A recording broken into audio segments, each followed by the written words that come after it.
សូមស្វាគមន៍មកកាន់ Knowledge for You TOS តើសត្វមួយណាមានថង់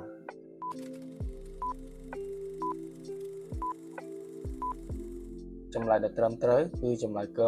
កង់ហ្គូរូ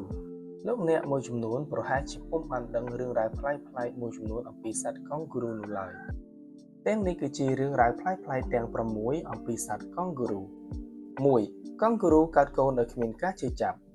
សត្វនេះពពោះរយៈពេលតែខ្ទង់30ថ្ងៃប៉ុណ្ណោះកូនរបស់វាមានទំហំប៉ុនគ្រាប់សណ្ដែកដែលមិនបង្កការឈឺចាប់ដល់ម្ដាយពេលសម្រាល 2. កង់ហ្គូរូអាចសម្លាប់មនុស្សបានកង់ហ្គូរូមិនស៊ីសាច់ជាអាហារទេប៉ុន្តែកម្លាំងរបស់វាអាចសម្លាប់មនុស្សបានដោយការដើរនិងក្រចកមុតស្រួច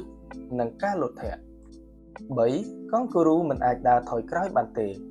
ដោយសារតែជើងវែងកន្ទុយធំពេកទើបវាមិនអាចដើរបកក្រោយបាននេះគឺជាមូលហេតុដែលសត្វកង់ហ្គូរូជាសត្វតំណាងឲ្យភាពអភិវឌ្ឍទៅមុខមិនរាថយ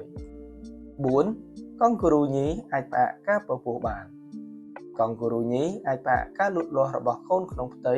រហូតដល់ស្ថានភាពមួយដែលវាគិតថាសុវត្ថិភាពទើបវាបន្តការលូតលាស់ 5. កង់ហ្គូរូអាចលោតបានកម្ពស់8ម៉ែត្រ 6. កូនកង់ហ្គូរូចូលថង់មេវាពេលភ័យខ្លាចពេលមានបញ្ហាកូនកង់ហ្គូរូតែងរត់ចូលក្នុងថង់មេវាដើម្បីការពារខ្លួនតើឥន្ធនូមានប៉ុន្មានពណ៌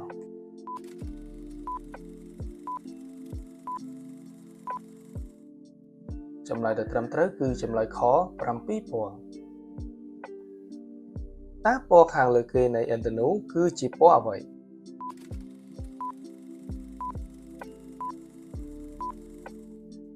ចម្លើយដែលត្រឹមត្រូវគឺចម្លើយក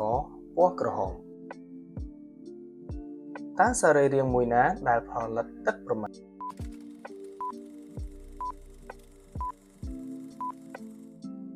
ចម្លើយដែលត្រឹមត្រូវគឺចម្លើយខថ្លើម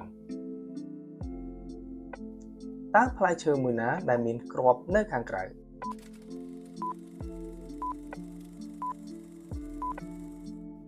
ចម្លើយដែលត្រឹមត្រូវគឺចម្លើយកstrawberry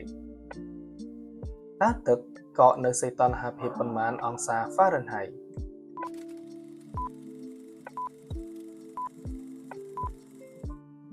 ចម្លើយដែលត្រឹមត្រូវគឺចម្លើយក32អង្សា Fahrenheit ព្រះភិរមភាសាអូហៅក្រុមងុយគឺជា